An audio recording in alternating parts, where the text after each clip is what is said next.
এক ছোট্ট বিরতি নিয়ে ফিরে এসে আমি তাপসী স্বাগত জানাই সংবাদ এখন।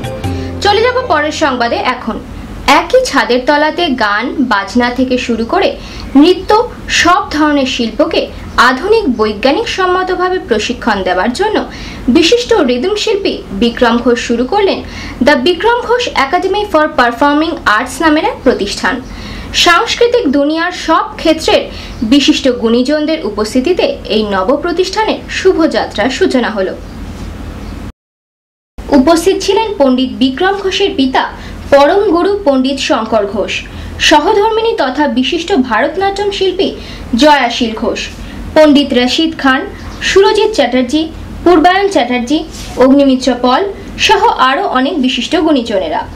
বর্তমানে কলকাতা শহরের 3টি স্থানে বিভিন্ন ধরনের রিদম ও স্ট্রিং বাদ্যযন্ত্র, বিভিন্ন ধরনের শাস্ত্রীয় ও লঘু সঙ্গীত এবং ক্লাসিক্যাল ডান্স ও মডার্ন ডান্স সবকিছুই বিশিষ্ট গুণীজনদের দ্বারা শেখানো হবে।